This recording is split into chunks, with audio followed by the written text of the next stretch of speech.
Welcome to BodyWork. Welcome back. It's Michael Rogers. Welcome to BodyWork Boxing. What's going on out there? Oh man, it feels so good to hear from my people earlier. Saying, man, that they hope the live is gonna be a live later or tomorrow. And I'm like, well, should I do one? Because I took some time out yesterday and watched some fights and, was really soaking in some boxing and really just trying to get a pulse on where we at right now in the state of boxing. It's kind of weird depending on who you talk to and what you're talking about when it comes down to these standards and stuff like that. But I'm no Messy Marvin. And I don't have any curriculum today. I'm not going to go through the curriculum, man. I think I'll pick back up on that on the next live. But I've been keeping track of everything that's been going on. Right? And I did a pretty thorough breakdown of everything that happened in January. And I think up until last week, I did an episode where I went up until last week. But I'm going to go over what's been going on in February and set a benchmark like I typically like to do. You know what I'm saying? So on the 3rd of February, we had Khalil Cole versus Osuna, a stoppage to the body. Khalil Cole got that done. We had Ammo Williams against Mumba Yasa, and I'm thinking that might have been the KO of the year so far. He's in the running. We had Conor Benn versus Pete Dobson, unanimous decision. Then we had the infamous Bill Haney interrupting that conference and all that, and the whole thing between Tank and Conor Benn. Then we had the TO drama with Keyshawn, and then on the 8th we had Kid Kansas. He got a stoppage TKO, vicious body shot. And that's Alan Garcia. Alan Kid Kansas Garcia. Then we had Abdullah Mason, 2nd round, pull counter, lead left hook. Keyshawn Davis, he got the stoppage against Pedraza with a 7-piece spicy. Then he calls out T.O. And T.O. got that decision over Jermaine Ortiz, regardless of the side of the fences. But we had 117, 111, 115, 113, and still had an asterisk by robbery. But as far as the KOs of the year, we got Khalil Cole got to be in the running. Ammo Williams got to be in the running. That guy, Allen Kidd, Kansas, he got to be in the running. And then we move right on along to the Devin Haney and the Ryan Garcia deal was supposed to be in place. Then we had the Subriel Matias signing with DAZN and Matchroom. And then on the 16th, we had Curiel versus Notzinga. We had Shushu against Bernard Torres. That might be KO of the year. He's in the running. Then we had Oshaki Foster, and Abraham Nova in a split decision. And then we had this Frank Martin speculation with Tank, saying that they agreed to terms. So that's still in limbo. That's a topic of discussion for tonight. And then we had Yankiel Rivera with a unanimous decision. And then I was watching that fight, man. The last time I seen Yankiel, he looked very crispy. This most recent time I seen him, I don't really like the showboat. And if you got time to showboat, that means that you should be able to go ahead and stop your opponent. And as we see in that fight, man, it don't look good. It didn't age that well when he got the showboating, and then he found himself in some trouble. You know what I'm saying? He really found himself in some trouble. Nevertheless, he forged past it. We had Antonio Vargas. He got a stoppage. It was a TKO. That was the WBA eliminator. Then we had Giyasov versus Pablo Cesar Cano. And that was for he's down in the WBA Mando right there at that welterweight. Ak and Barack, they did, well, Ak from Ak and Barack show, they always do their parlays, and their parlay was Giyasov, Cruz, and I think they had Giyasov, Cruz, and Berlanga. I think they had, that was their money line. Me, I didn't take their money line because shoot, you had to put down $100 just to get $29. I was like, man, shoot. Man, I know if with this pressure, because I've always been a tough critic on Berlanga. I'm not gonna lie, I've been a tough critic. You know what I'm saying? It's like them all. They all kind of gotta win me over, man. That's just me.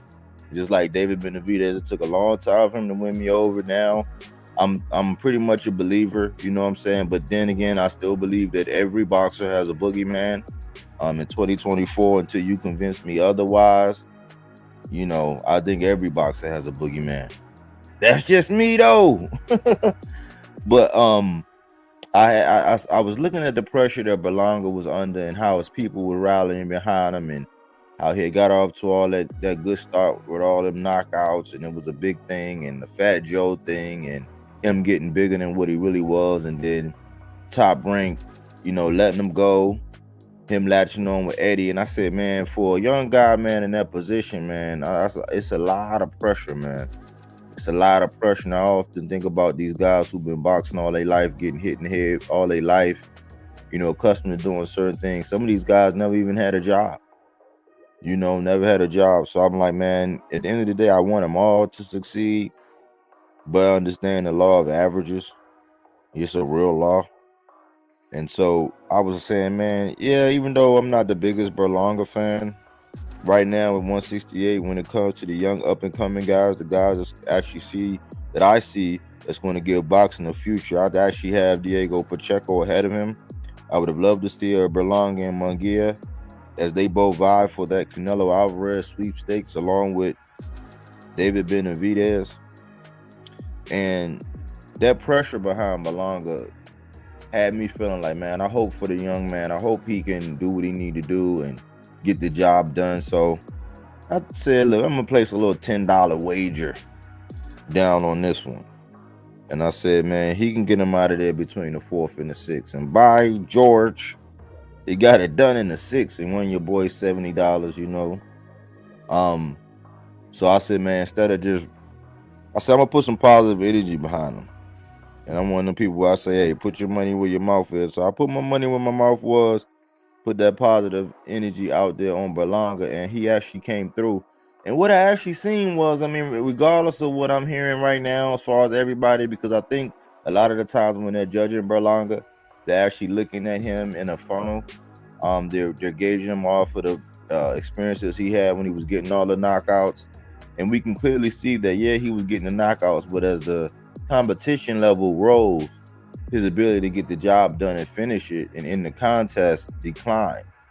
And I think that sometimes that's a natural order of things. As the competition gets high, you know, you're not going to see it, especially when it's the creme de la creme. What I did see in that fight last night was that he was very patient. I saw him do his feints. He was opportunistic and he let his hands go. Only thing I would ask is for him to jab more.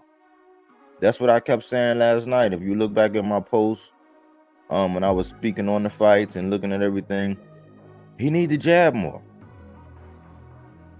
Edgar Berlanga needs to use his jab more. He has I'm not going to say it's like Jamal Charlo's jab when he at the top of his game. It's not like that big tree trunk coming down, but it's a shotgun jab. It's a blistering jab. And if he can fight off of that, you know, let his hands go, you know, I think the little bit more combinations.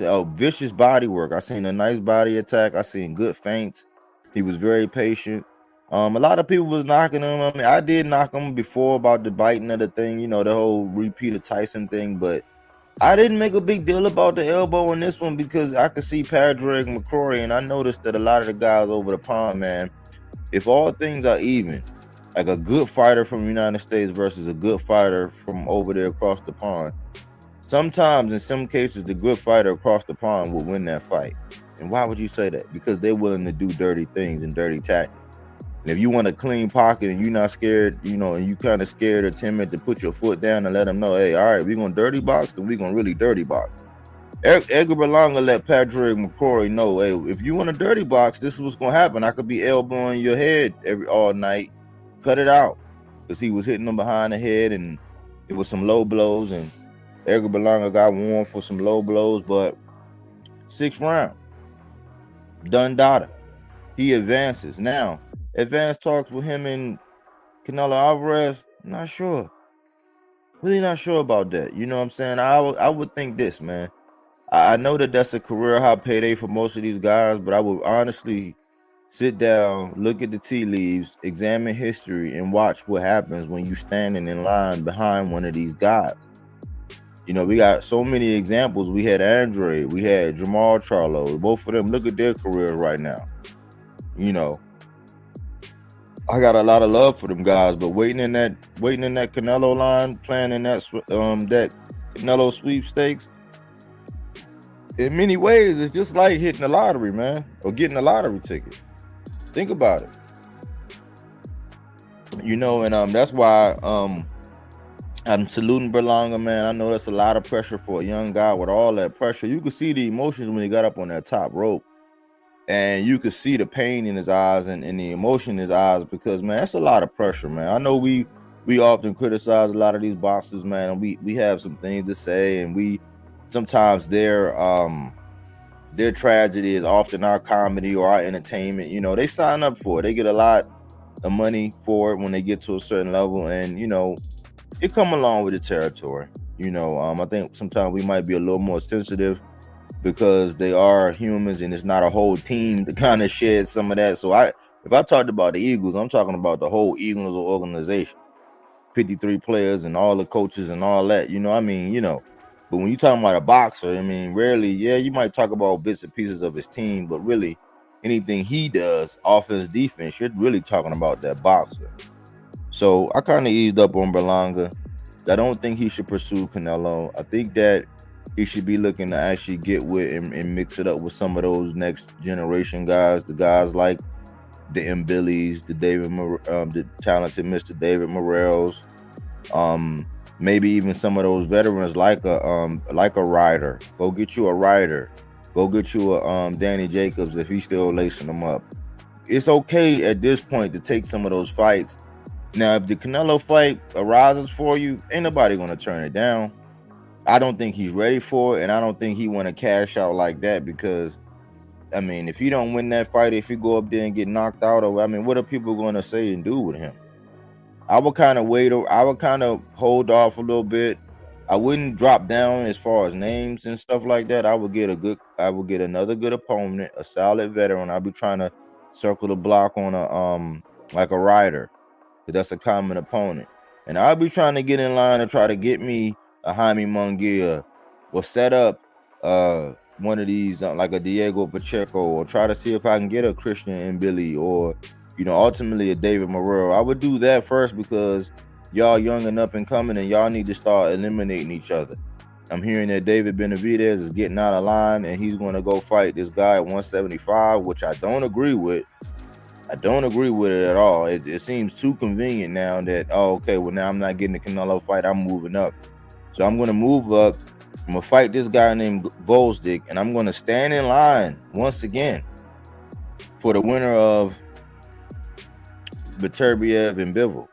And we see how long it took for them to fight, and they have all the belts between them two. Bivol got the one belt. Beterbiev got the other ones. You know, and look how long it took for us to get that. I don't agree with him getting out of 168 to go stand in that line, because I'm thinking, if you're not going to make your legacy off of a Canelo, you go ahead and take over the rest of the division. Act like Canelo's not there. Take over the rest of the division and prove yourself. I just think that 175 is kind of like, outside of those two big names, it's like a no man's land. You know, but that's my take on Berlanga. Andy Cruz and Zamarripa. Andy Cruz looked dangerously accurate. You know, he has some of the best footwork in the game. He looked very poised. I think there's a little bit of extra bells and whistles, you know, but we can see that he has all the bells and whistles. We can see that he can do a little bit of everything. Very, very slick. Very, very poetic when he's delivering his offense and then transitioning to his defense. Very emphatic when he chooses to hone in on his opponent and attack. I just think that it was a little bit of playing with his food. I would have liked for him to go ahead and finish this guy because I don't think he can afford to play with his food when it come up to these other guys. And maybe he was doing that to get the rounds in.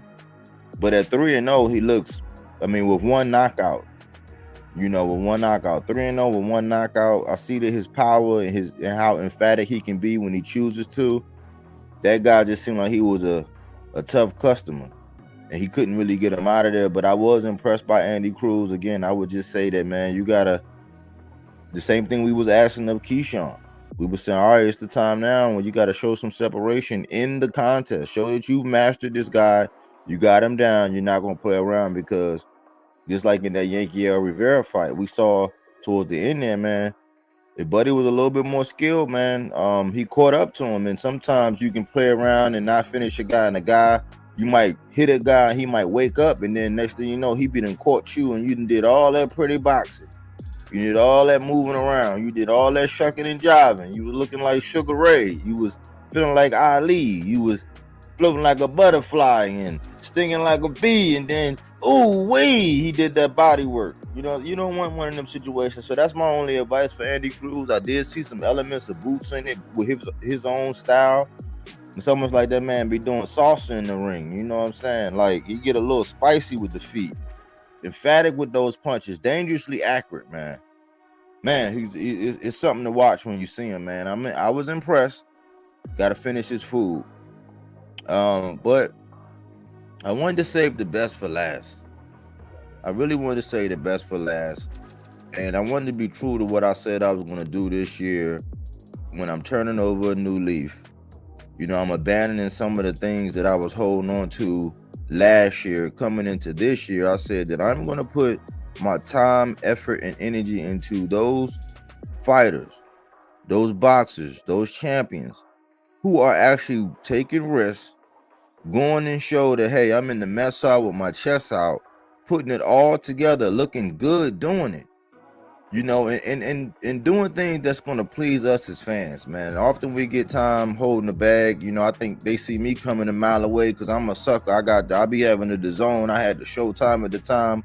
I'm buying pay-per-views for people who I really don't like Canelo. I really don't like him, but since Bam Rodriguez was on his undercard, I'm like, I gotta support. So it's times when I actually would go ahead and still buy it, knowing that I can go ahead and fire stick that thing.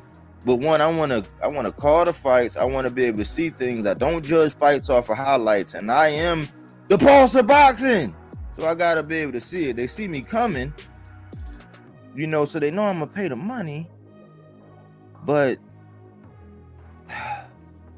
I stick with it and I wait and I watch.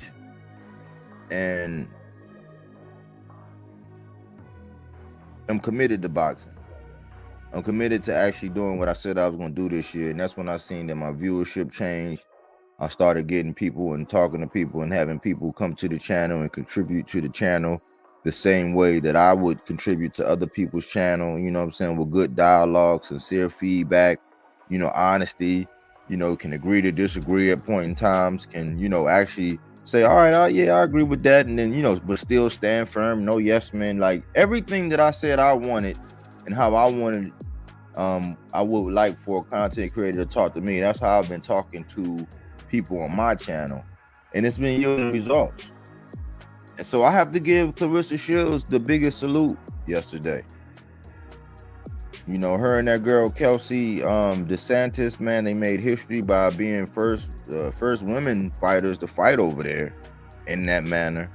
And then Clarissa Shields being the first one to win. Now, if you don't know anything about Saudi and the culture over there, it's a lot of chauvinism, man. They believe that women not supposed to be doing certain things. Like, as far as where we at and how we see things, man, they're far behind, or and depending on how some people look at it, they way ahead, or they done, I don't know, man. That's a political thing, but in this day and time, man, Clarissa Shields is still showing that she is the goods, man. It was very, very risky for her to go over there in an MMA fight, and I hadn't even been keeping up with the previews. It's just I was on there trying to figure out what time the DAZN fight was coming on, and I seen that she was gonna be on there with PFL, and I heard about the deal, but really, you know, I really didn't want her to do anything like that. But when I saw it, I said, man, I'm gonna go ahead and watch it.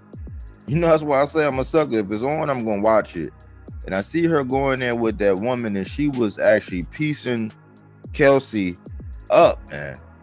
I mean, you can tell that this MMA training that she had is really gonna pay her a big dividend. She's not known as a woman with a lot of power and stuff like that. I think she has more than respectable power, but she's more known for her IQ, her good footwork, how crispy she is, her form, her accuracy, and her flat out ability to be able to box. I think everybody knew she's a tough cookie. They knew she was a tough cookie. But after yesterday, I think she's really, I'm like, man, AB, I'm team AB, but I'm also team Clarissa. And I think Clarissa is the baddest woman on the planet right now that's fighting, period, because she just made a transition. And it was a very scary part where that girl got her in the arm bar, and I was like, man, tap, tap, tap, because that's the worst thing for somebody as a boxer. But when she was standing up on her feet, having to be cognizant of arm reach and leg reach, I think that's going to develop her IQ. Then it's going to make her natural instinct. It's going to enhance her natural instinct and increase her impulses. And the kind of training, she said she was in training holding back tears and crying because training was so hard, but she really wanted to do it. And I wasn't really a Claressa Shields fan, only because a lot of the things that happen outside of the ring. But I am starting to see that some of the special ones, they just have those larger than life personalities, and you might not understand them, but when you look at some of the people out there, some of the greatest athletes, they're known, some of the greatest musicians, some of the greatest people with most talent are known to be jerks. And I think that sometimes we can miss out on what somebody's doing inside the ring or when they're doing their craft because we get too far off in their personalities outside. So right now, I want to just say salute to Claressa Shields. She made history. And looked real good doing it. Her foundation is so solid. I'm like, man, that girl gonna be dangerous. She was doing hellacious body work, crispy jab, real aggressive, opportunistic. I mean, she got mounted, she got arm bar, she didn't tap, she moved out of it, and it was some things she could do. But if that lady would have locked in that arm bar, if she would have wrapped those feet around and got it the way she's supposed to, man, that girl would have lost her daggone elbow. So I don't really want her to I don't want her to stick with doing that.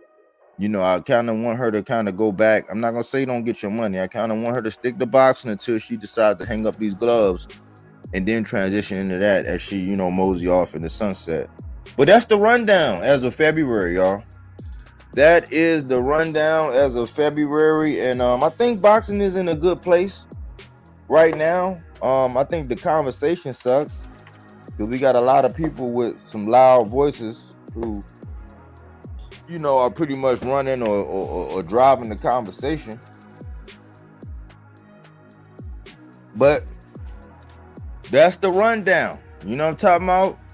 And I came out here, man, because I think it was a couple people. I know Bubs was saying, you know, he was looking forward to everything. I think somebody else I was chit-chatting with was saying, man, hope you got a live going on tonight or tomorrow or something like that. And I was like, yeah. I was looking at doing something, and I said, yeah, man, we need a place where we can meet up, man.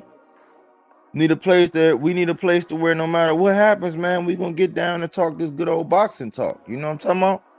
And as far as the itinerary for the night, we gotta start off with Subriel Matias, man.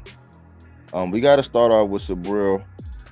And I apologize, y'all. It's like, remember I told y'all about those energies when you're leveling up? I don't know if y'all seen my last video. But when you leveling up and you add these little things and you starting to grow and bloom, it's always gonna be some kind of resistance. Always be some kind of weird energy that comes by, or some kind of resistance that come and push up against you, and you just gotta figure it out. And like here lately, it's like I go to load up my thumbnails and they don't want it. I know, like, look, the thumbnail is the billboard. I need a great thumbnail. Y'all know how I feel about my thumbnail. I need a great thumbnail to get the people to come in. Once they come in, I'll do the rest. Me and the kidneys, you know what I'm saying? We'll do the rest, but unfortunately, I couldn't It wouldn't let me upload the thumbnail. It's a crispy one too. Y'all know how I take my time when it come down to doing these thumbnails and stuff. But I'm gonna try to update it. It's still not letting me see it right now, but it would not let me actually update that thumbnail. Let me see, because I want as many people to come in so we can chop it up. I'm gonna try to see if I can update this thumbnail one last time, y'all.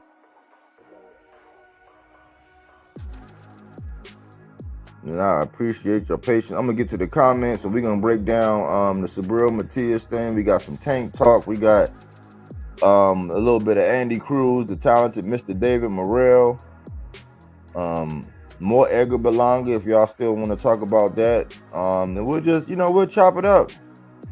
Let's see what y'all got on your mind. Where is the state of boxing right now?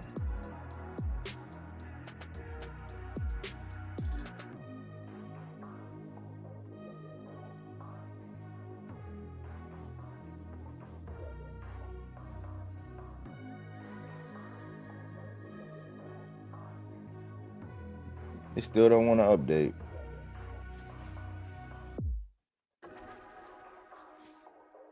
My thumbnail still don't want to update, y'all.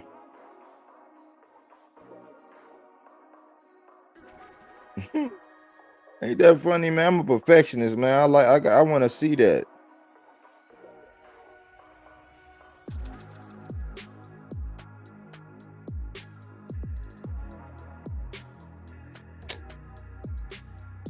My thumbnail won't update. Let me see.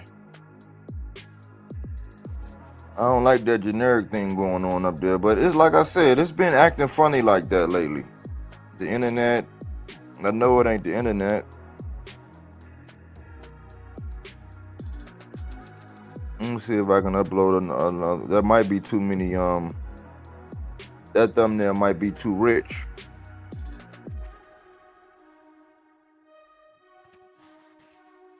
Let's see.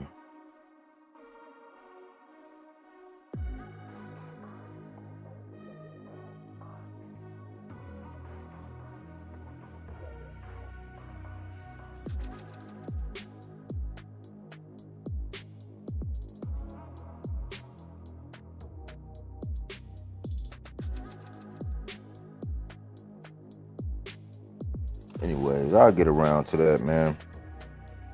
I don't want to mess everybody up, but I know it's a good thumbnail, man. People see that generic stuff, they be like, oh, he's falling off. I ain't falling off. I'm just now getting on, shorty.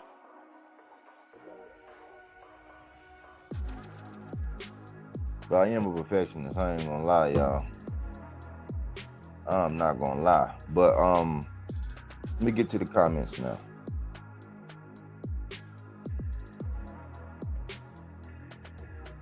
Let's see. We got a bunch of y'all in here already. Let's see. Johnny, hey, BodyWork, what's good? Salute Johnny Allison for coming in the building. What you think of Andy Cruz looking sharp? BodyWork. Yeah, man, Andy Cruz looking good, man. Andy Cruz looking good. What's popping? BodyWork, we up in here. What up, Bubs? Salute the Bubs for coming in the building. What's up, Michael Rogers? Jose Rodriguez, that's right. I ain't got nothing to hide, man. I'm always up to good, man. I ain't up to no good, man. I ain't got nothing to hide, man. I give y'all my gov. Unlike everybody else. Hector Tapia, blessings to all. No mas tias. Salute, Hector. Salute. Berlanga look better, but stop calling out Canelo. Still got ways to go. Yeah. I mean, he ain't gonna turn down that payday if he get a bite at that apple. He definitely gonna go. He gonna bite that joint. I ain't gonna lie. Tino Racing. Salute. What's up, Puerto Rico in the house? Y'all always in the house, man. Y'all like family. Salute. Blessings to you, Hector, from Jose. That's what I'm talking about. Johnny and Andy look amazing in that ring, to be honest. Ghost. Salute, Ghost. Yeah, man. Yeah. Salute those BodyWork. Arnaldo Nieves. Salute, man. Yeah, Arnaldo was like, you going live? Good to see you. Good to see you out here. Berlanga, very easy work for Canelo. Yeah, that's what it's looking like. He gonna still take that bag. Seemed to be a perfect cherry pick for him. Yeah, we don't know who gonna get that Canelo sweepstakes, man. I'm thinking it might be Munguia, for real, for real. A jab goes a long way if you understand. Yeah, and he got a good jab. That jab is serious when he throw it. That jab is serious. The Canelo fight mean a payday for Berlanga or career ending. I think it's both. It's just that at that being that young, how long you gonna be able to live off that money living at a high standard? You know what I'm saying? That's just one bag. I mean, unless you got some investor that's gonna make it, you know what I'm saying, do what it do. You know, I mean, I would play chess. I would play chess on that. I wouldn't be playing checkers with that one. Berlanga still needs to improve more of his boxing skills. He not ready for Canelo. He being trained by among the best USA boxing, has the offer with Bozy in his sparring boots too. Look out. Yeah, I seen some flashes of boots. And I bet you he's sharpening boots with the work that he bringing, man. And it was good to see him. Y'all seen the uniforms and how they all look like a team, and they had that, it was like black, white, and red ensemble, man. They look good, man. He looked like he fit right in. You know, I think some of them bells and whistles, the little, you know, the always shaking the wrist and the extra little, you know, when he in there with the elite, that's energy that he's not gonna be able to expound, you know. But it's good to see that he can do that. He's a high level boxer, and I'm wondering why we don't hear Keyshawn, you know, because what's his name? Andy Cruz be saying that he Keyshawn's daddy. He be saying that that's his son. I'm like, man, y'all got some things y'all need to handle. You know what I'm saying? Listen to stuff I don't like about Clarissa, her mouth get the best of her at times. That's true, and that's why. Like the whole, you know, fighting Keith Thurman and a lot of the stuff outside. That's why I say, man, it's just like your favorite artist when it come down to that music.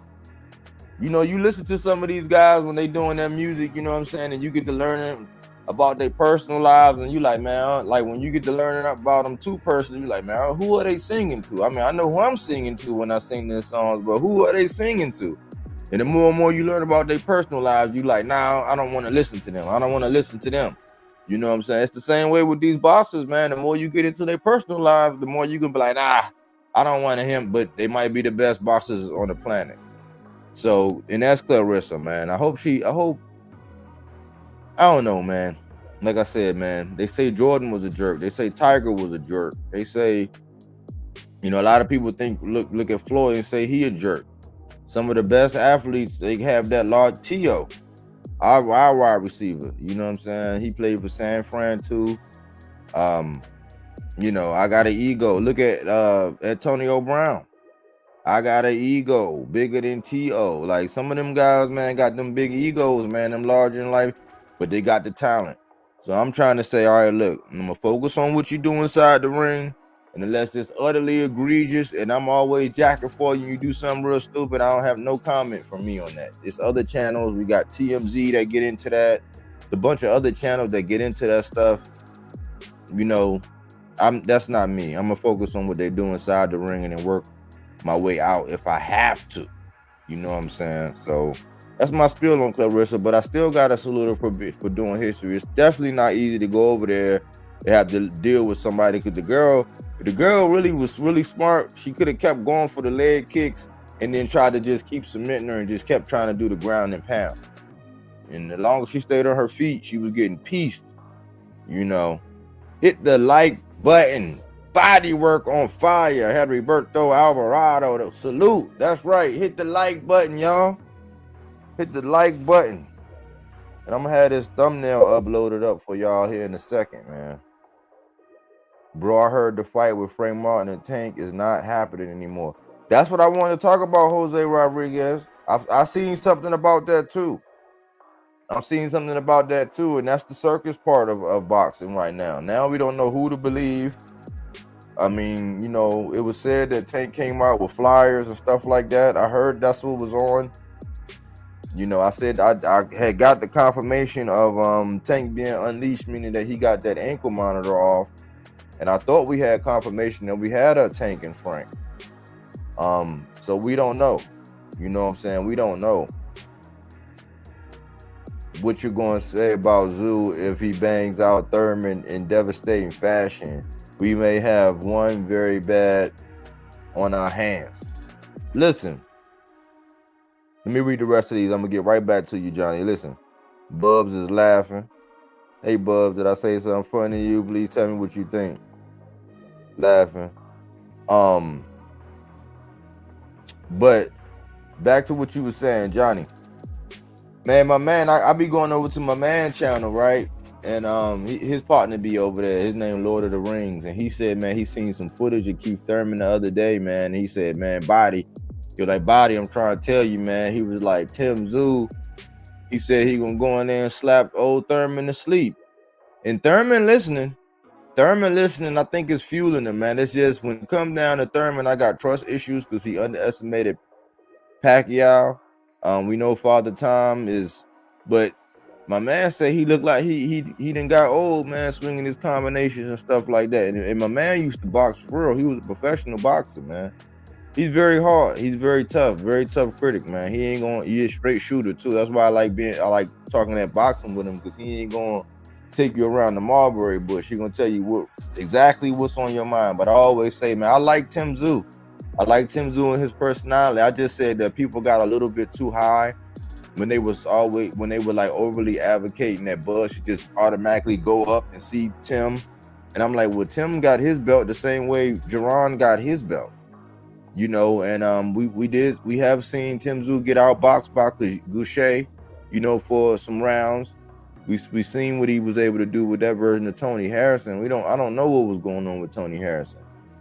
He lost his pops. I don't know if he's been right after that, you know, which is not rightfully so. Some people aren't right because your pops as a trainer and losing them at that point in time, you don't think you're ever going to be going in that situation without them. You're thinking, man, the gloves going to be hung up and all that. So I think that and then Mendoza, he didn't fight the fight that he would normally fight. Now we can attribute that to Tim Zoo. We can say that Tim Zoo made Brian Mendoza that nervous, but he was moving. Mendoza don't move that much. He was moving and doing that little irky jerky and all that extra energy. So, you know, I'm leaning towards Tim Zoo doing this thing, but I seen what Leonard Ellaby saying, people saying like the odds and how it's like 8-1. He was like, really? He's like against Keith Thurman? And we got to think Keith Thurman only lost, you know, he did only lose to Manny Pacquiao. You know, a lot of people over embellish about him not liking it to the body. We know Keith don't like it to the body, but I hope Tim ain't going in there overestimating himself. He should get the job done, because he said, when I get to Keith Thurman, it's going to be like a lion catching up to a gazelle. You know what I'm saying? So I got some faith in Zoo. I think, you know, the fight is growing on me. At first I was like, because I don't want to see these guys off inactivity. And I shared this somewhere else, man. I think y'all could put this in your rucksack and keep marching. I was watching that interview on the Pivot podcast with Floyd Mayweather, right? And, you know, that's been my theme as far as how I'm judging these fights. Now, when it was too much inactivity and all, I'll tell you who I think going to win. But now it's like, ooh, I don't know, man, because it can impact you in different ways. And Floyd brought up a very good point. They was asking about when he got touched, the few times that he did get touched. They said Manny Pacquiao had touched him, and they were talking about that Sugar Shane. Everybody know that Sugar Shane. That looked like the most impactful one. They said he did it twice. They said, man, Floyd, he hit you twice. He was like, what were you thinking when that was going on? And Floyd was like, see, my thing is this, right? You got to look. Nah, but he said, you got to think about it like this. When I went into that fight, before that fight, that was one of the most longest periods of time when I was inactive. He said, I was in shape. He said, because you know I'm in shape, you know what I'm saying? So it wasn't about my condition and all that. He said, you got to think, when you go all that time without getting hit with them 8-ounce gloves, that's time that you weren't in there getting hit with those 8-ounce gloves. And I guess it's just like, when somebody's drinking, how your tolerance is, you can build up a tolerance if you're doing something every day, just like anything. Like people who, they say they like dip their hands in gasoline and they punch like hard things over and over again. You can kind of like build up a tolerance for it. But when you're not doing it, that tolerance goes away. So I guess as you stay active, your tolerance to be able to get hit by them 8-ounce gloves, because remember, in sparring and all that, you're getting hit with bigger gloves. But when you're active, every 3 months, every 4 months, every 5 months, you're in there getting hit with those 8-ounce gloves. Well, if you take a sustained period of time off, you're not used to getting hit with those 8-ounce gloves. He said that his punch resistance wasn't where it needed to be. That, and Sugar Shane can crack. You know what I'm saying? We got to remember that Sugar Shane can crack. But that's like, man, that's a good point. That's another thing that added into inactivity, and that's why something could look so crazy, because it's not just the boxing in there under the real time and under the real pressure with all that adrenaline and all that. It's also the punch resistance with those little gloves. That's why you got to stay active. That's why we got to fight and push for we got to fight and push for Subriel. We really do, man, so that they don't age this man out.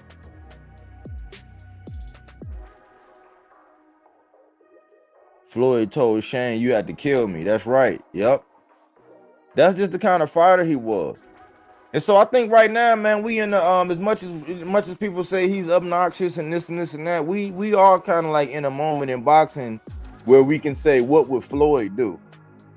Because right now it's a lot of, man, depending on who you're talking to and how the conversation's going and who likes who, we justify a lot of things.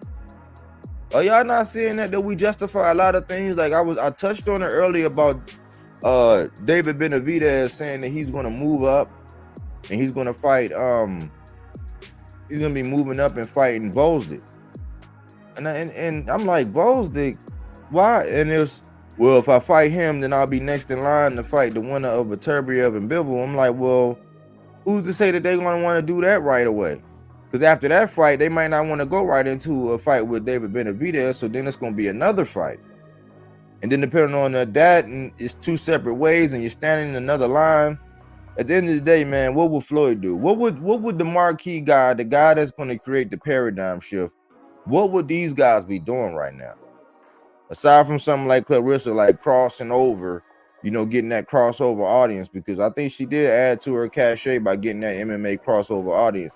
And typically, you see the MMA guys coming over to boxing. You don't see the boxing guys going over there. Aside from those kind of things, I'm talking about right now in the sport, man, we don't have a lot of people grabbing the bull by the horns and being like exuding the energy that Subriel Matias have. Let's be honest. And that's why we're here. That's why we always pushing for him. We don't have that. If we're going to be honest, we can say that we don't really have a lot of guys trying to push the standard. We have a lot of guys pawning other fighters off on other fighters, and it's crazy how we can point it out. Like when Canelo say, "Hey man, y'all gotta go fight each other." Depending on how you view Canelo, some people gonna be like, "Oh no, they deserve to fight with Canelo." Some people gonna say, "Yeah, they do. They do need to fight each other." But then some people gonna say that's just a smoke screen so that Canelo don't gotta fight. He using these guys as a bodyguard. 3 different examples, 3 different perspectives on the sport.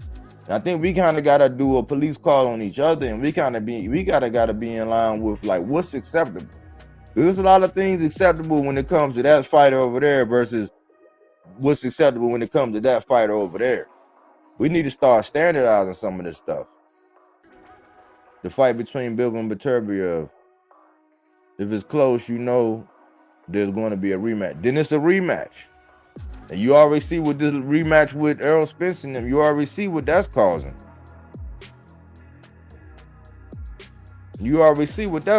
So,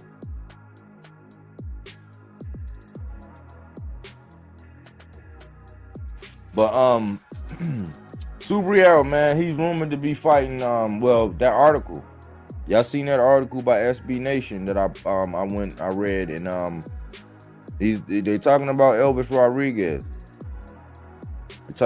Rodriguez. He basically came out and said, "I knocked T.O. out." He doubled down. He told Bill Haney that your cojones belong to me. He was like, "Hey, respectfully, your cojones belong to me." Oh man, he said, "I'm not even going to address Rolly because he's a comedian." And he said Devin Haney was Subriel Matias the prophet. a chicken. The chicken Terminator. Oh my gosh, man.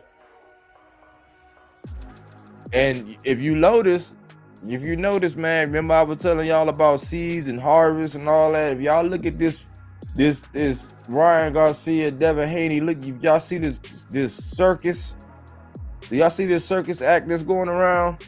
Like this mockery of everything, and it's all because you wasn't about what you said you was about. You said you was about legacy.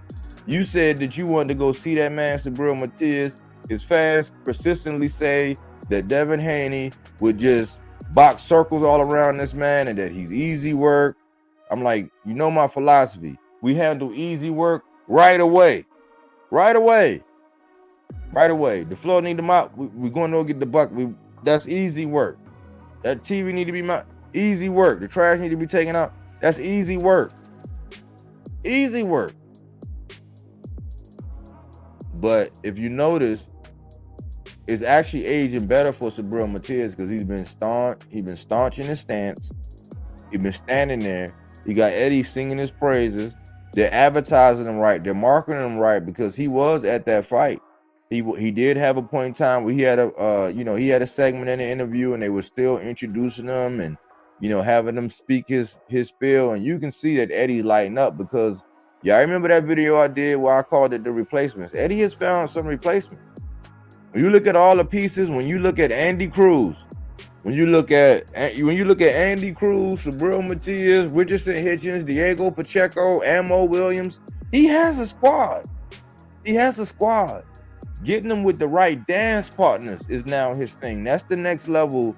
That's the matriculation of Eddie Hearn, or the maturation of Eddie Hearn.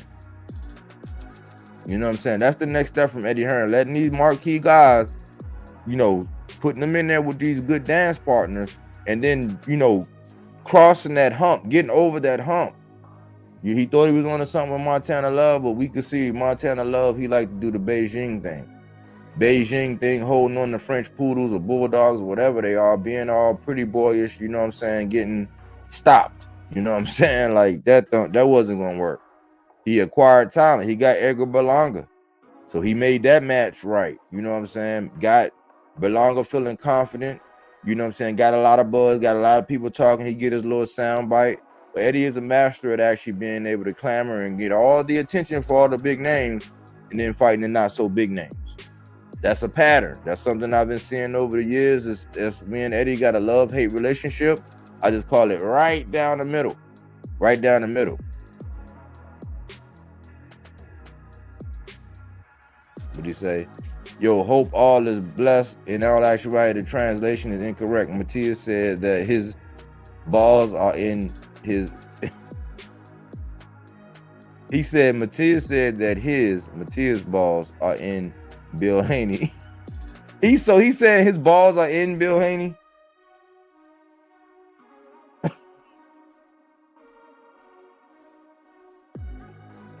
Thanks for clearing that up, and salute Abimelech.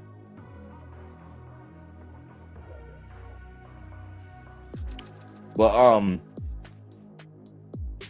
that's the Subriel Matias piece. The Tank Davis piece. I'm bewildered, man. I'm bewildered, man. I'm being patient. I'm being patient because I know Amazon has to make their announcement. PBC has the, they rule and reign over that. And I don't like the rubbernecking like it's a tennis match. Like, is it on? Is it off? We're seeing that with Ryan and Devin right now. Is it on? Is it off? The rematch with Earl Spence, is it on? Is it off? Is it a yes? Is it a no? Subriel Matias, Liam Poirot or no? No? Elvis or no? No? Yeah? No? Like, that's what boxing is doing, man. That's the schizophrenic part of boxing. That's the schizophrenic part of boxing, if you ask me. Eddie got a squad now. Because at one point, I didn't want nothing to do with it his own club. That's how I was. That's how I suffered through it, man. And they still announcing people. People thought I was playing. I done did a video when I said, man, y'all got to stop getting these carpenters and these painters. But they still doing it. They had a guy, come on there, and they read a guy's his background. And they said he was like a warehouse manager or something like that. And I'm like, man, they really be having people be playing around talking about, oh, another cab driver or another, but no, they really be having like construction workers and these guys. I'm like, what bulletin point? Who was actually advising y'all to keep saying that over the air? It's so funny. You go back and listen to the broadcast, they'll literally tell you that this guy is like a on-site engineer, like, or a mechanic, basically. On the zone, they still be having real mechanics in project. I'm not playing. I'm not playing. I'm not. You know how people saying, "Oh man, you probably gonna fight a cab driver." Like, they really be having like blue collar workers still fighting, like people who still got to get up and go to work, like fighting on their cars.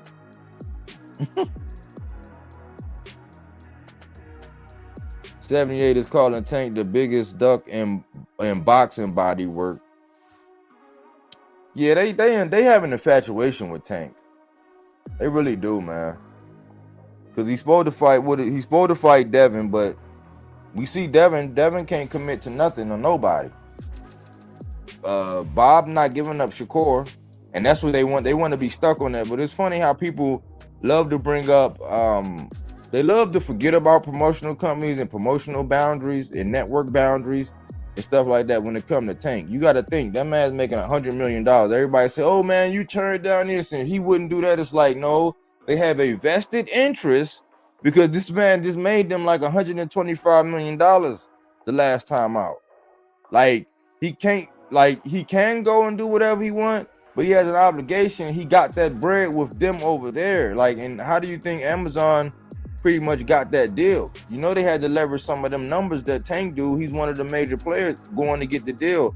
I think I explained this one time, like when Top Rank got that big deal with ESPN, they had used the contract that they did with Bud to leverage that, and that they used all of that money to leverage it into Tyson Fury and put a lot of it into promoting Lomachenko. That's how the business works. But a lot of people like to forget about promotional boundaries when it comes time to just on a fighter. You know what I'm saying? It's like, how was it all on Tank when Shakur he has a part to play in it, and we all know he got one fight left. He got one fight left over there. Tank can't do nothing about him having one fight left. Bob, and then when I heard from Bob is basically the only person he said it a couple years ago, and then he came and said it a couple months ago. Only thing he had ever mentioned was a Tank. He's saying, yeah, my guys can do this and my guys can do that. But on the last fight, you're not going to sacrifice your guy in your last fight where if he win, you don't have no control of him walking out the door. We've seen that time and time again. Most of the time, if you're fighting for a title or they allow you to fight for a title, you have at least another fight after that you got to satisfy. Sometimes it's like 3 more fights. You know what I'm saying? But they're not going to let you. It's fine printing those things. And so we can blame Tank. You know what I'm saying? I don't like the mixed signals. I don't like the back and forth. I don't like not having anything concrete. But we're dealing with the same thing with Canelo. So people pick, choose, and fuse where they want to put the pressure at. You know what I'm saying? That's what he said, but the translator said it backwards. Oh, okay.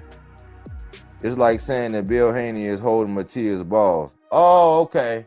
I got you. Thanks. See, that's what y'all here for. Getting that straightening. I came in late, but Berlanga needs about 1.5 years of improvement to fight Canelo. I like Berlanga, but he can't go in with Canelo right now. Yeah, I think he needs some. He need to go after like the John Ryder's, the Danny Jacobs.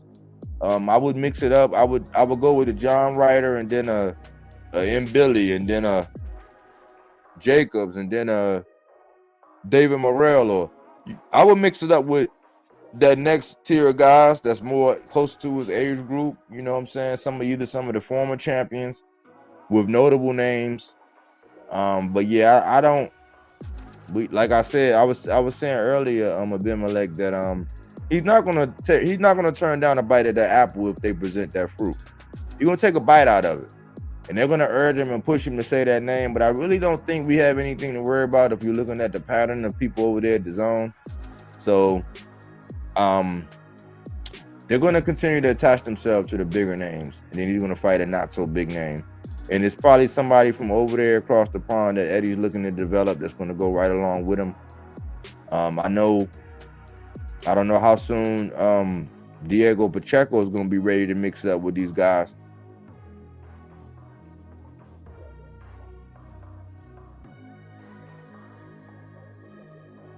I would do it. I would do that fight, but I don't know. That's a good fight. Would you think Berlanga take that fight? That's because Caleb Plant, depending on how his confidence is, against a fighter. For me, I got trust issues with Plant now. You know what I'm saying?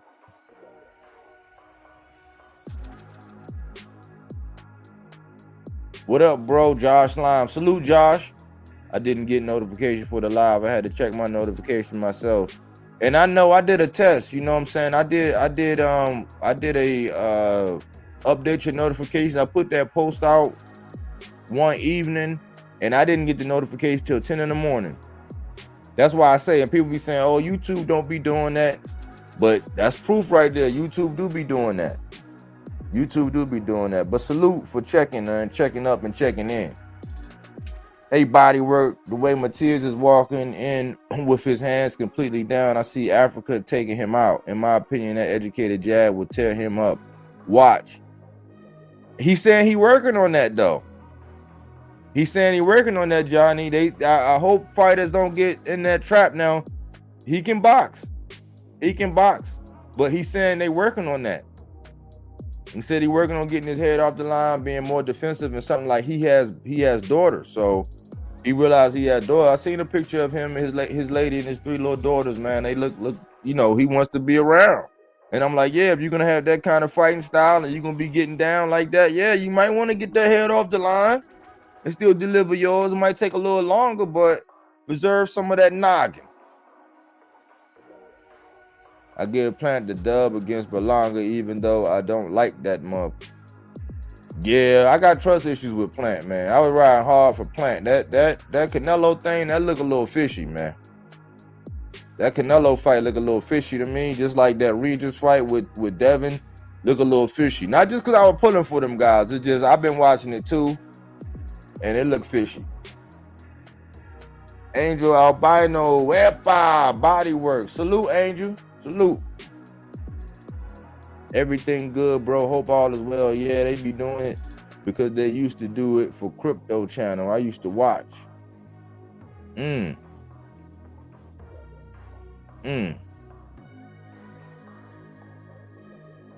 Joe De Jesus. Salute to the room. Salute. Welcome back, Joe. Who was that? Hope.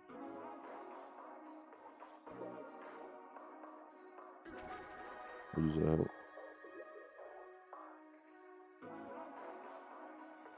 Yeah. I got you. You hope, yeah. I got you. He needs like 2 more fights or 3 than Canelo.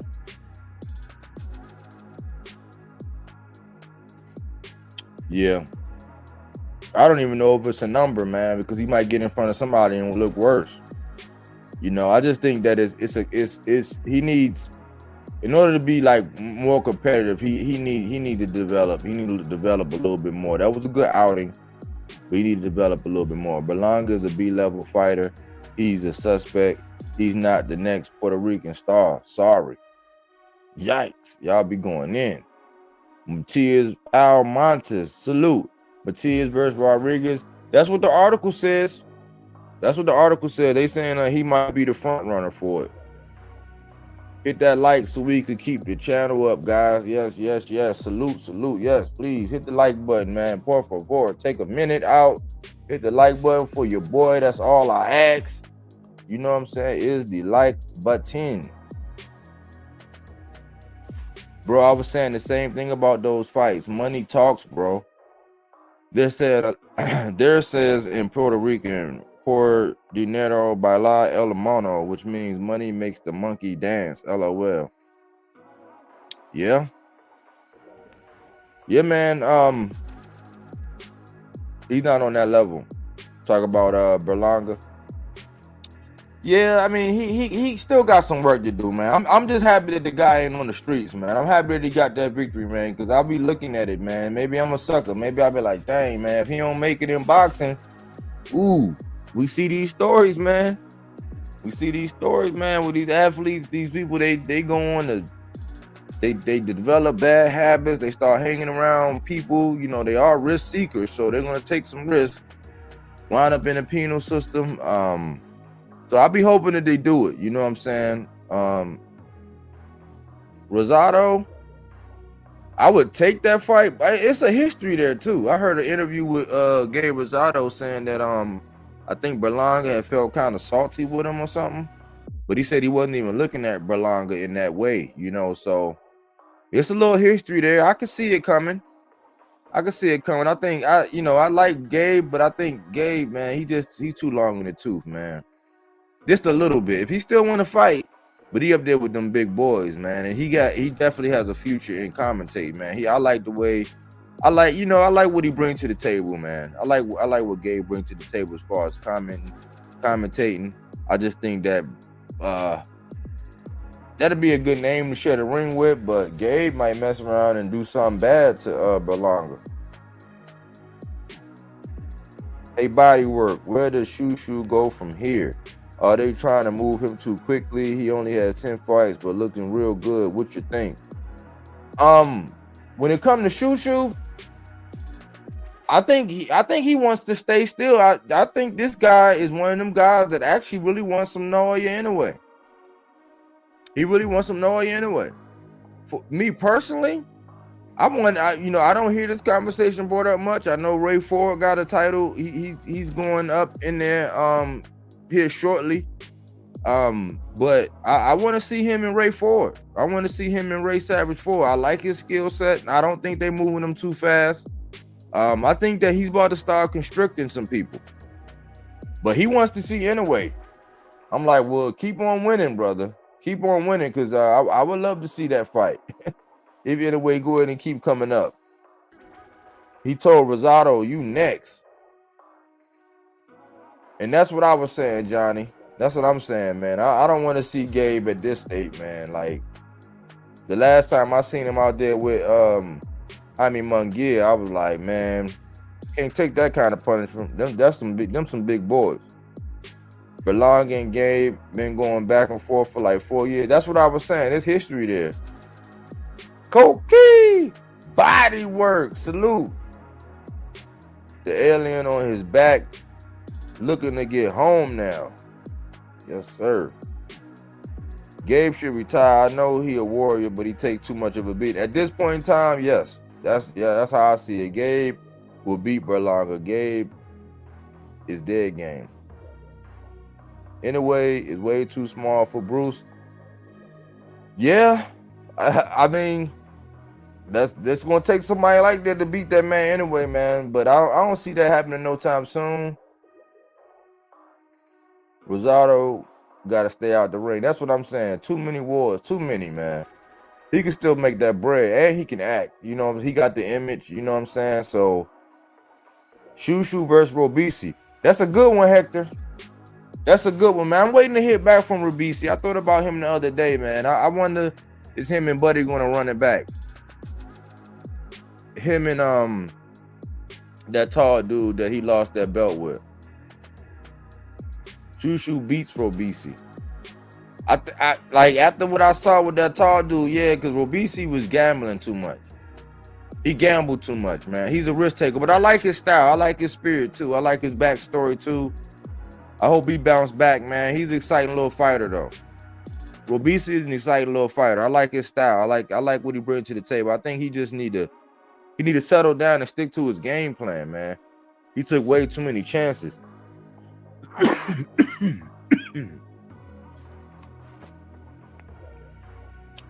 Hector, that's straight. Yep, that's straight fire. Yeah. Shushu has a lot of dimensions to his offense. His timing is excellent. I call him the specialist. I call him the specialist. I want to see Andy Cruz and Keith. That's what I want to see. I'm ready to see that, man. Andy Cruz running around saying that that's my son. He calling Keyshawn his son. Keyshawn, he want T.O. I'm like, man, y'all got to find out a way to do that now. I wonder if Eddie would actually let that fight happen. Doesn't waste movement. Yeah, that's shoo all day. Shoo don't. And now Andy got a lot of wasted movement, and I think that he needs to not play with his food. Not play with his food. Get your rounds in if you need to get a couple rounds, but don't play with your food. He is a beast, though.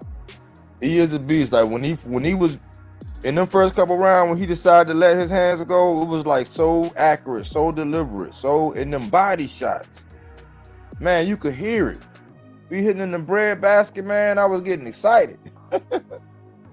Question: do you guys enjoy the 3-minute rounds in women's boxing? Amanda brought it to the forefront. I seen it with that I seen it with that chick from Brazil. She came out and did it. I know they go about fast. They go about fast. I'm not sure if we'll get many knockouts if it went that far. We'll get a lot of I don't know. You know what I'm saying? It's debatable. It's debatable. Tim Bradley said, I think it was Tim Bradley said, he said, don't change the 3-minute rounds. He said, keep it 2-minute rounds and go with smaller gloves. But then, you know, that's safety all over. It's just a big can of worms. So that's always going to be debatable.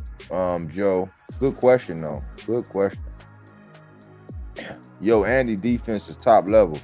Yeah, he's slippery. He's slippery. Anyway, it's coming up. Get a belt and he will fight you. Gentle puppy boxing. Salute. That's a great boxing nickname, the specialist. Yeah, I got a thumbnail for it. I got a thumbnail for it and everything, Mom. That's already done up. That's what I call him in my boxes to watch. Andy beats Keyshawn, to be honest. Keyshawn Davis is not like Cruz.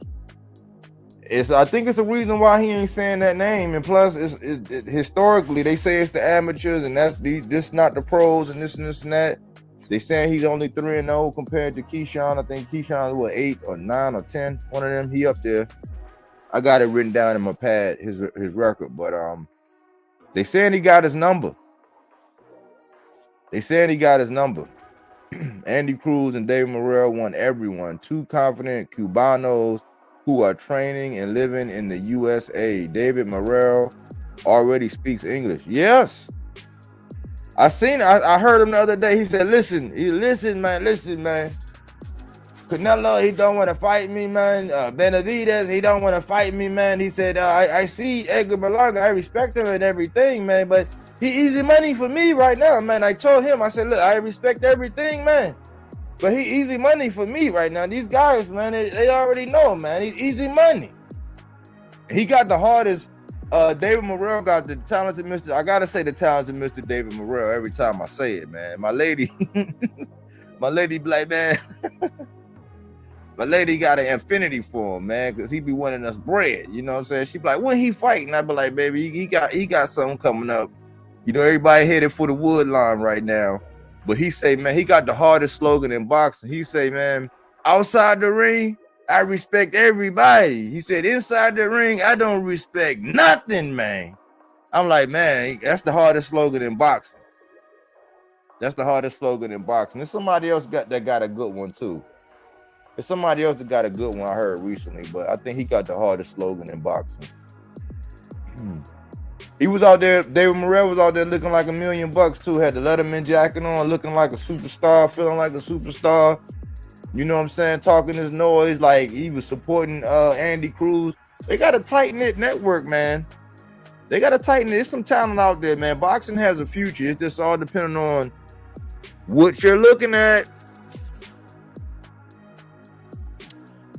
I know that if Amanda and Katie would have fought 3 minutes, Amanda would have knocked her out. Yeah, I didn't like that. I thought she got robbed. I thought Amanda won that fight. But Amanda is such a good sport. I think a fight between Berlanga and Munguia would be a good one. That's who need to be fighting. That's a realistic. That's a why not. That's a coming of age. But I think Munguia got this air about him. I can only interpret. I think Munguia got this air about him, like, you know, he's above certain things. That's just what he give off to me. You know what I'm saying? But I kind of like Munguia in spurts. I just think that, man, like, for him to have all them fights and Eddie, I mean Oscar still say, hey man, you know, come on, you got to know that we built this guy, man. I mean, he, you know, I'm saying he only has like 6 fights, guys. I mean 60 fights, guys. Like, I mean, we got to at least get him to 75 fights before we allow him to listen. And the PBC, they got to understand we built this guy, man. You know, we built this guy. You know, Oscar, man, he ain't gonna let that happen. Hey, BodyWork. Who is the best trainer in pro boxing right now? Bomac, Bozy, Ennis, Tank's coach. Ooh, that's tough. That's tough, man. That's a tough question, man. That's a tough question. Because I'm not gonna lie. I think that Bomac, he has some of the most athletically gifted fighters. When you think about what BNB, you think about the people that come through those doors. They're already like naturally gifted. And some of them guys, I think some of them guys will win no matter who's in their corner. Bozy, and look at, I mean, can we judge him? Can we judge him off of Andy Cruz? Because, I mean, the development, yeah, like the development at this stage, but he was already, you know what I'm saying, Olympian, like, you know what I'm saying, multiple, you know. So that's a tough question, man. That's a good question, though. Help me out, y'all. Help me out, because that's a good question. If we had to go about the amount of success and everything,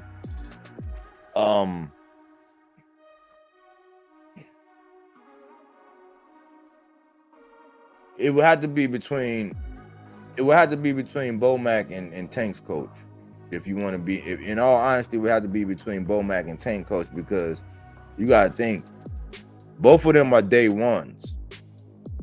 Both of those are day ones, and if you look at the level of success they're able to have, and you know, that's why I don't really knock. I mean, it's kind of hard as far as when it comes down to content and, you know, listening to narratives and who's doing what, and, you know, the business of boxing part, it's kind of hard to like take things over there. But as far as a coaching staff with strategy and, you know, professionalism and being down with your day ones and, you know, starting from rock bottom with nothing, you know what I'm saying, and not really getting no credit, I would have to give, you know, Tank's outfit a super nod. Bomac, he's been behind Bud. He's a day one. I would have to give him a super nod. That's a tough one, man. Y'all got some tough questions tonight. I like that.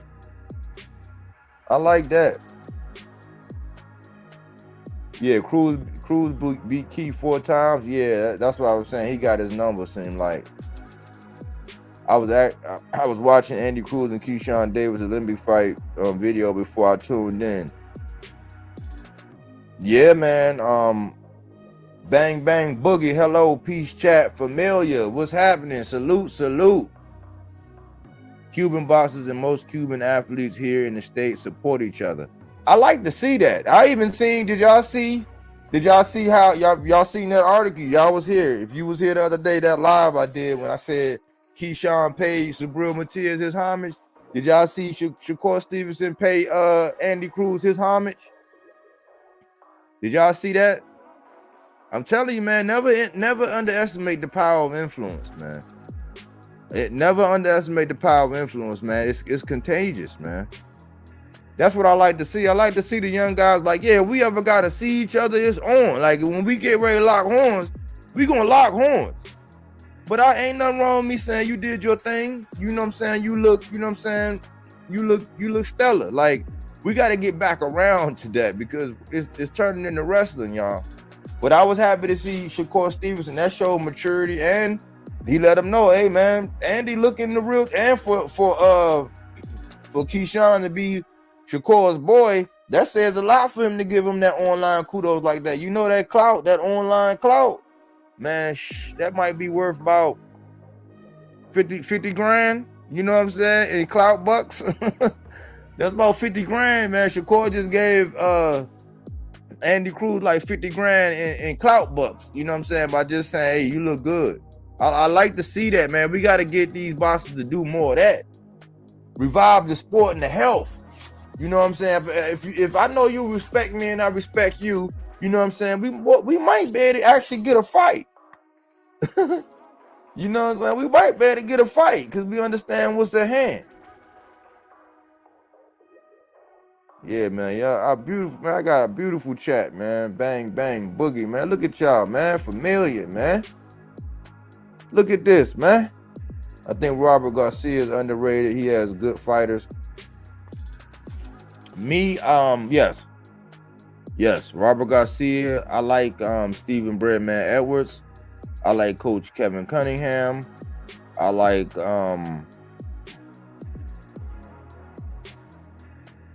yeah, that's some of them. Coach Kevin Cunningham, I think he's very underrated. I was saying T.O. need to get with somebody like him, a disciplinarian like him. Yeah, my man out of St. Louis, man. There's some coaches that's just under the radar, but I like Stephen Breadman Edwards. I think he's part of the next wave. You know what I'm saying? You got Red Spikes. You got it's a bunch of them.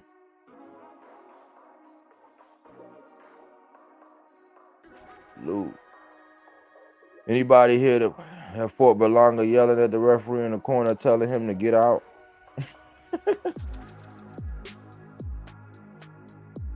Nah, I ain't hear that. I'm going with Panda. He already got 2 champions. He got Zapata and a bunch of kids up the ranks. He's definitely popping up on the radar. He's definitely making his bones and doing this thing. It's another one out there. I've been looking at, man. I'm drawing a blank right now. But I do think Robert Garcia is very underrated. Ryder versus Berlanga, I think, will be a good test before the elite. Yeah. The Cuban boxers support each other, but the Cuban people don't, and I think that's not good for the sport. Good point. I don't think Berlanga versus McGill won't happen because both of them don't want to be derailed from a championship fight. We gonna have a whole bunch of wallflowers, Abimelech. That's what's gonna happen, man. Talk to me about Junto Nakatani. I didn't even watch that fight. I gotta go back and watch that fight. Bang bang, the Cubans in USA are very political. They'll support Cubans from the island, but only if those Cubans share the same political beliefs. Wow. Separation. I heard an interview with Shakur, and he was trying to get a negative reaction from Shakur, asked him about, yeah, like, I don't understand why do they do that? That's what I be trying to say. Like, why do they do that? That's why I stopped watching the brother, man. That's so messy.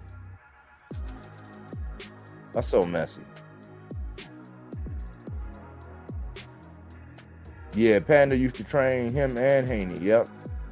I think that's another reason why they probably want to stay away from Subriel too, because Panda know him. Panda probably know Devin inside out, man. He actually traveled with that man and helped that man train. He know him. Like, yeah, he grown and everything, but he know him at his core. You know what I'm saying? So I think that might be Ishmael Salas. I was going to say Ishmael Salas too. Ishmael Salas.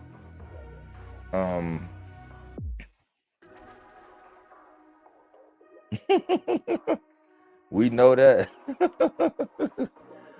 What about Diego Pacheco versus David Morrell? When it gets fed to Benavidez, what you think? BodyWork.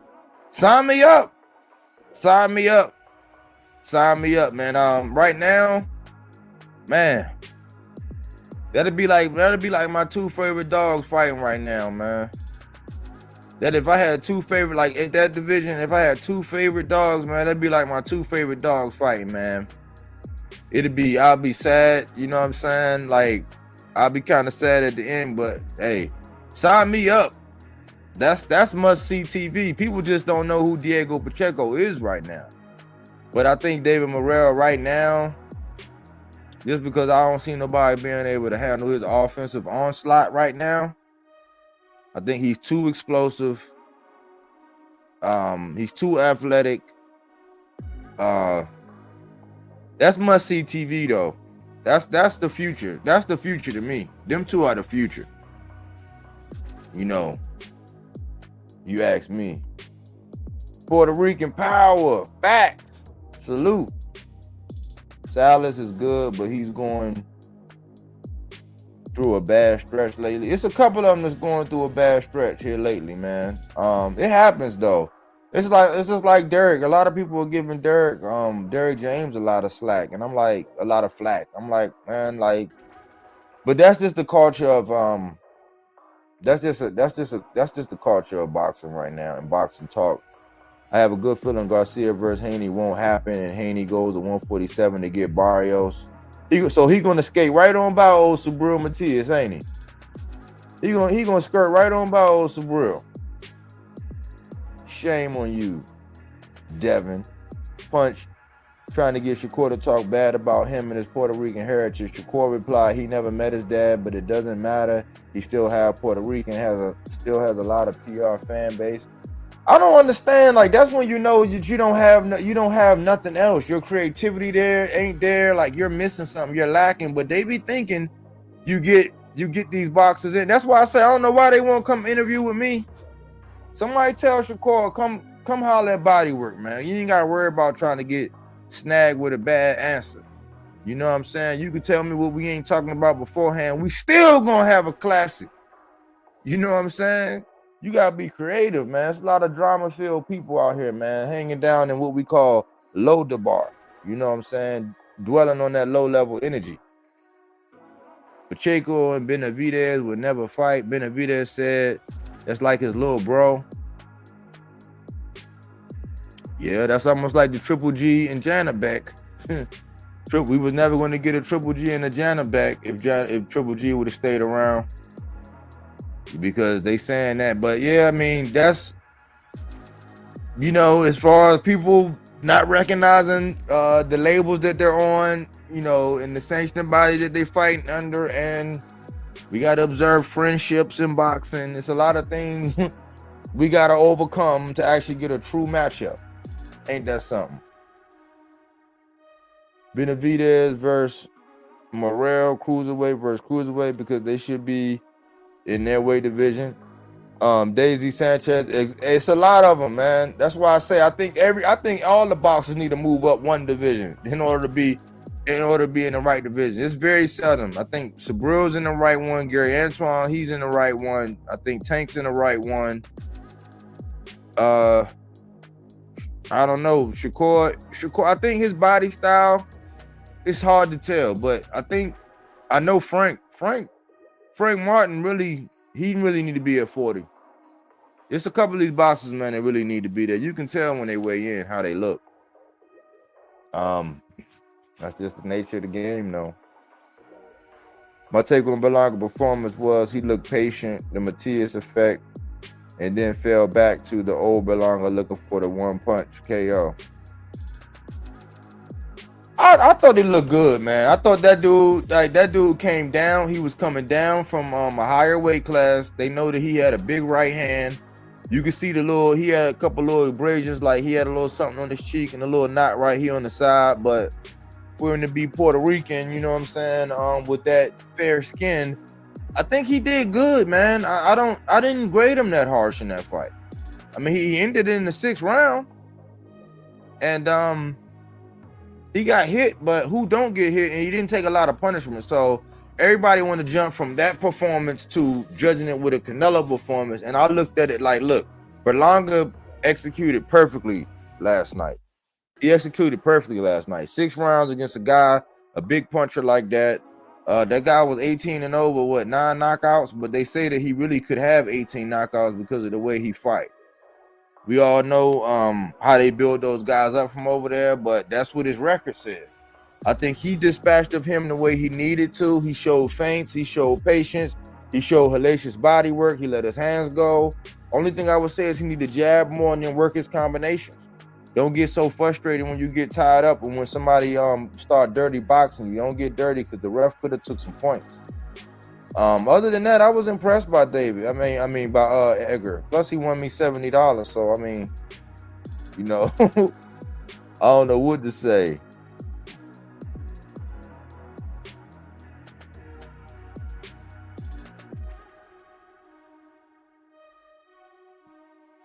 That's a great idea, BodyWork, as somebody can interview on your show. That's fine. Yeah. I think I'm gonna start off with some people that got experience in boxing and try to get them on. But like, I don't know, man. I think I gotta I might have to open up one of these doors and sit down on one of these couches to get an interview. I'm not sure, but I'm not really gonna open up any of these doors or sit on any of these couches. You know what I'm saying? I just want you to come holler at your boy. I'm show you how to do this, son. I know it's a small channel, but you know what I'm saying? Let me interview you. I ain't gonna try to put you against your people. Look how many Puerto Rican people I got in here right now. And we all family. You know what I'm saying? You'll fit right in, Shakur. Yeah, the Shakur interview said nothing about boxing. Just doing therapy sessions, not even real conversations. He's just trying to cater to the guests and act like I don't do that. I'm not even gonna be catering to the guests and all that. We gonna just have a good box. I'm pretty creative. The conversation gonna go. We're gonna have fun. You know what I'm saying? Morel and Pacheco can see and Billy. There you go. Jose Cardona. Salute. There you go. That's what I'm talking about. Pacheco and Billy. I'm waiting to see what but Pacheco coming up. I got a video called Pacheco and Hitchens. Pacheco and Hitchens, the law firm. So I got something coming up on them because those are two of the talents that I think Eddie acquired that you know that I like that are rising. Pacheco got some kind of belt now, but he's working his way up still. But those are the guys that I'm checking for real.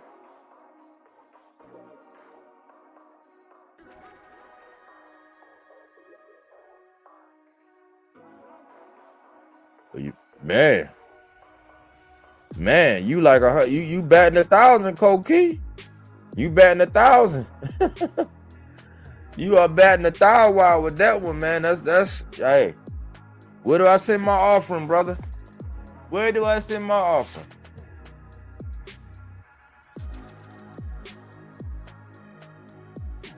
Komatar versus Ford. I'm going with Ford, man. I'm pulling for Ford, man. I'm pulling for Ford. Ray Savage Ford. I call him the Cobra. And my boxes to watch. I got the thumbnail and everything, man.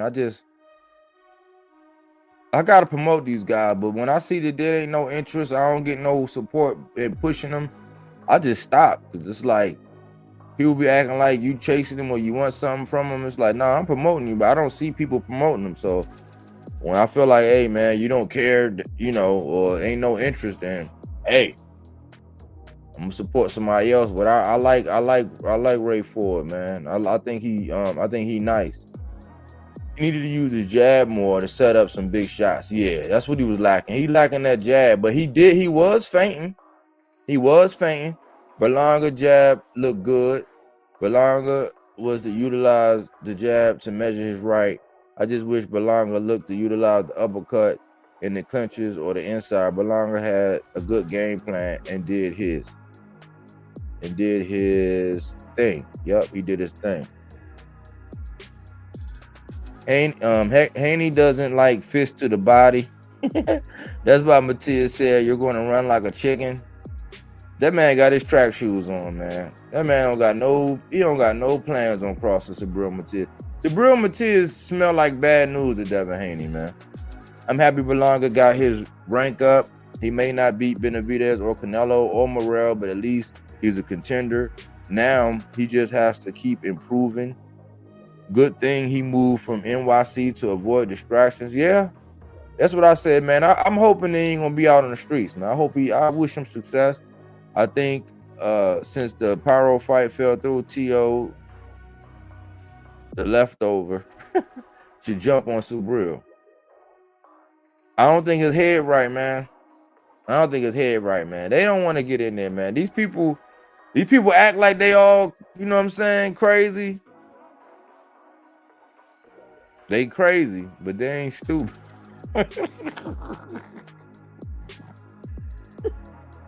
They be acting like, they crazy, but they ain't stupid, man. They ain't getting in there with him. Yeah, Matias is dangerous on the clinch. In the inside, Haney will eventually hold Matias in those clinch. Matias will wrestle and manipulate Haney. Haney is a great boxer with a jab, but if Haney can't keep Matias off for 12 rounds, Matias punch too heavy for Haney to absorb the damage for 12. He's gonna expend too much energy. It's one thing when you running around, when you using your distance and you stand on the outside because you can, and that's just the boxing strategy. It's a different one when you have to stay on the outside. And the whole time you're under pressure, knowing that if you make one mistake, it's a wrap. Berlanga did what he was supposed to do. I just saw some incremental improvement. I guess it's little by little. That's what it is, man. Anubis, salute. Hi, BodyWork. Hi, everyone. Salute, salute. You know what I'm saying? Appreciate you for coming through. Better style against Matias is Gary Antoine Russell, Crawford, or Ennis. You got to hurt Matias to stop his train. Yeah. That's what he said. Either I'm going to knock you out or you're going to knock me out. You know what I'm saying? He got the old soul, man. He got an old soul, man. And he talked like a man. He said, look, I want them to know that, look, man, you talking to a grown man. He said, look, I don't even want to entertain Rolly. He's a comedian. You know what I'm saying? Like, he don't play, man. He don't play. It seemed like Subriel Matias is very mature. Even when you hear his English, man, his English is good. Eddie was telling on him saying his English is a lot better, but the dude got personality. He been through some stuff. He hungry. He's realistic. You know he ain't gonna run, and he want to fight the baddest. That's why we gotta stay here and keep pushing that envelope. Who do you want to see Foster fight next? Foster. I think they lining Oshaki up with he at 130. I think they lining him up with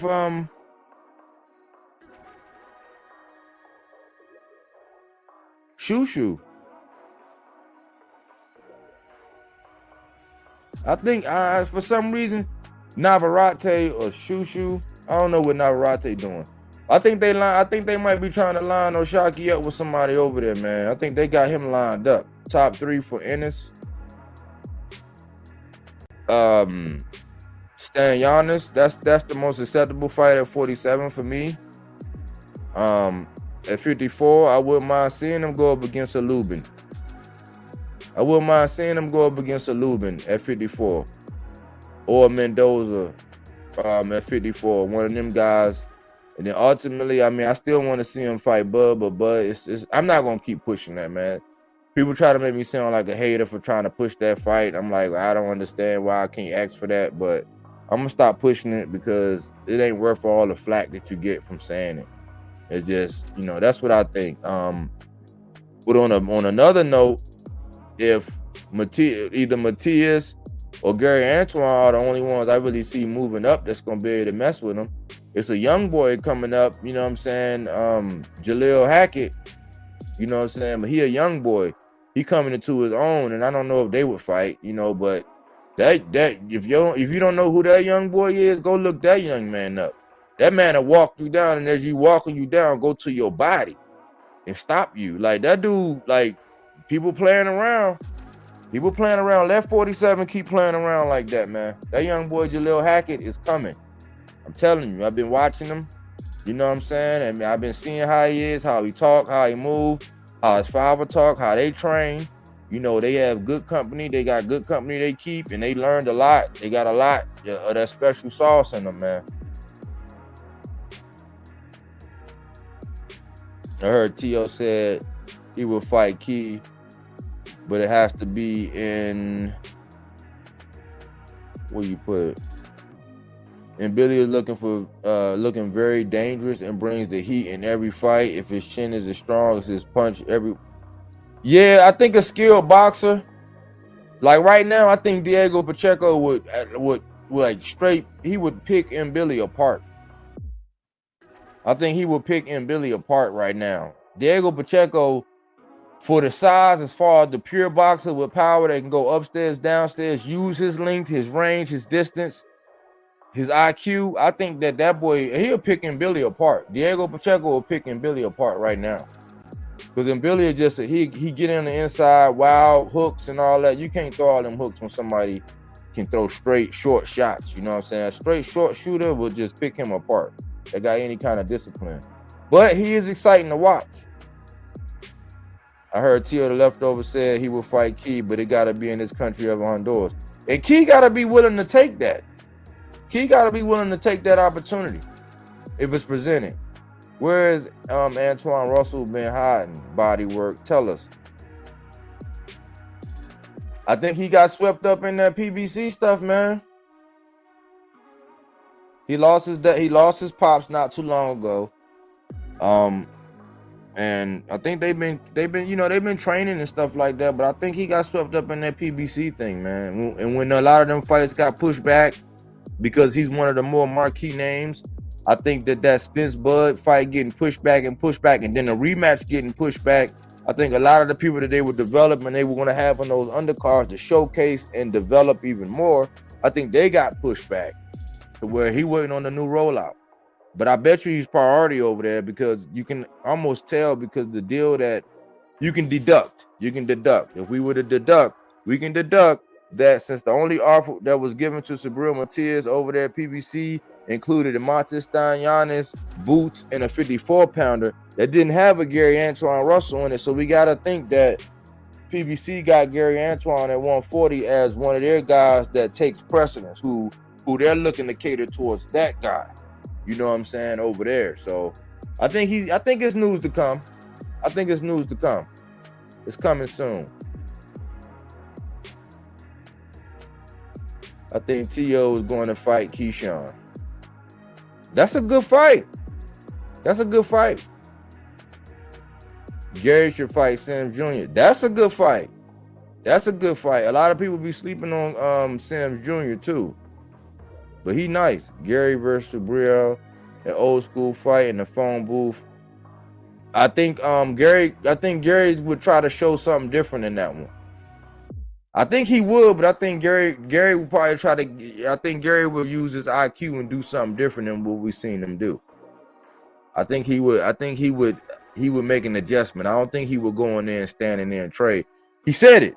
He pretty much said it in an interview. He's like, everybody think that you're just gonna sit there and trade. He's like, that wouldn't be very smart to do.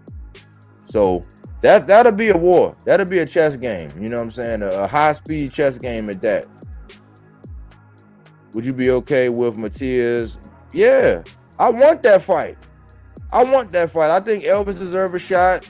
You know what I'm saying? Only thing I question is his defense a little bit going against a guy like Subriel, but offensively, he got enough to put your lights out, and he's explosive. You know what I'm saying? And when somebody's not really, really try to box and move around a lot and really try to make, you know what I'm saying, he can be dangerous. That could be a dangerous fight. You know what I'm saying? I just don't know when it comes down to it at the very, very end of it all. I don't know if he's going to be able to withstand that onslaught, man, because I know Subriel can take more than a licking and keep on ticking. He can take a shellacking and he's still going to be tracking. You know what I'm saying? Navarrete about the fight for the vacant WBL strap at lightweight. I don't like no. I'm not big on. I'm not going to say I don't like him. Navarrete, I'm not that big with Navarrete. Navarrete is going for the 4th division belt. Yeah, I like his personality, good spirit and all that. I'm not big on him as far as skill set. High volume puncher, all over the place, imbalanced. It works. It's awkward. You know what I'm saying? I see why it's like a Figueroa. Same kind of style as Figueroa. High volume punches, stuff like that. You know what I'm saying? Even, yeah, I'll leave it at that. High volume puncher, all over the place. Not that accurate. Got exceptionally large hands for his size. That dude hands. He got like gorilla paws. You know what I'm saying? I think that's an advantage for him. It'll take Rodriguez as long as Eddie can guarantee Matias a name on the next fight. Matias has a 5-fight deal, but has but he has 5 fights with guys on the same level as Rodriguez, Ergashev, Ponce. Then the deal to me will feel wasted. You preaching, Koki? I just hope Eddie can come through and get Matias big names, win or lose. You preaching, Koki? You preaching?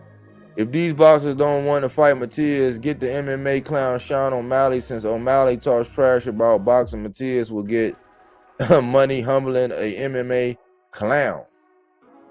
Yeah, you preaching. That's what I said, man. Like my old head said, man, I got to give him credit. You know, he was the first one who pretty much outlined it for me. He basically said that they're going to have Subriel doing all title defenses, man. He's not going to unify. He said because, oh yeah, he said people want to unify, just not with Subriel Matias.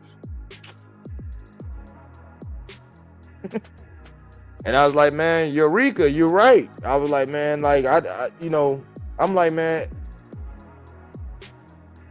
I don't know, man. I don't want Matias people to think, well, he's not mutually exclusive over there, but I wouldn't want them to think that I was like taking up on the deal. But that deal would have had to guarantee me either Devin Haney or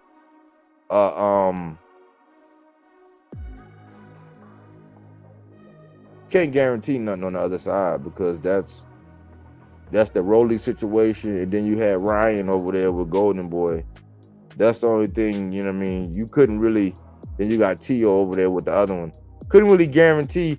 I mean, I would have had to, man. I don't know, but I guess he couldn't guarantee a Devin Haney. I guess he couldn't. I just would have liked to have that deal had guaranteed him a Devin Haney. You know what I'm saying? And I guess they couldn't guarantee that. You know, I'm still kind of confused about that deal, but I'm just glad he getting the money he makes, that he's getting, and he has the opportunity. He got the world at his feet right now. Yeah, I saw in an interview. He said he will box Matias, not stay in the pocket. Josh, yeah. All right, Johnny, I'm out. BodyWork. Try and get us an interview. Keep up the fire. Fist bump emoji. Fist bump emoji. Salute, Johnny. Hey, good questions, man. You keep people on their toes over here. I like that, man. Have a good evening, man. Good chopping it up with you. And I'm still trying. But yeah, man, you know, let me see. Did I cover everything I was supposed to cover tonight? Yankiel Rivera. Yankiel Rivera, man. You can't do that taunting, man. You can't be doing that taunting, man. If you can taunt, that means you should go ahead and stop your opponent. Because when you do that taunting and you get caught, it almost ain't look good for you. Stop taunting. You know what I'm saying? Jose Rodriguez. Boxing politics. Yep. I think that's a good spot, the parking lot, man. We not gonna let boxing politics get us off our square. You know what I'm saying? They're not gonna get this train off the tracks. We're gonna keep the pressure all year. You know what I'm saying? Right where it needs to be. And those are the fighters that are embodying what we want, exemplifying, like, you know, high risk, you know, and rewarding the fans with fights, not just talking about it, but being about it. You know what I'm saying? Showing up and showing out. That's what we're going to keep the pressure. We got to keep our foot on their neck. We got to find Subriel Matias an opponent. Hopefully it's Elvis Rodriguez. And I'm actually getting to the point where I just want Subriel Matias to get a boxer in there with a pulse for this first one. Get active. Stay active. Go ahead and get some of them punches. Get hit again. You know what I'm saying? Keep active. You know, get back in there with that adrenaline flowing and that blood flow going. And you know what I'm saying? Just get active. Get you somebody with a pulse. Get them to sign the contract and come on in at this point. And we'll figure it out on the next one. You know what I'm saying? But don't forget, all roads are going to lead through Subriel Matias. He just got to be steadfast. Don't let them knock him off his pivot. Don't let them give him off his square. And we got to be the ones to keep the energy behind him and keep everybody, redirecting everybody to, like, look, don't look at that circus over there, because we starving the stuff we don't want and we only feeding the stuff that we do. You know what I'm saying? But as always, Joe De Jesus says, salute. I'm out. Salute to the room as well. Yeah, we had a good cook. I think we had a good cook tonight. You know, and we had a meeting. Not sure when I'm gonna go live again, but you know, I'm gonna be consistent, whether it's a video or live. You know, I'm gonna stay in tune. I'm on the job. I'm hunting, you know, and I'm keeping track of everything. But I really do appreciate everybody who came through tonight, who was in the building, man, and showed up and showed support. And I apologize again for my thumbnail, but I'm gonna update that as soon as I get off. It's gonna look real good. You know what I'm talking about? But like always, man, y'all be safe out there, man. Y'all enjoy y'all week. Hopefully you get off to a good week. And hopefully we'll be able to chop it up the next time. Thanks for tuning in here at BodyWork Boxing, where we don't take things for face value. We do that body work.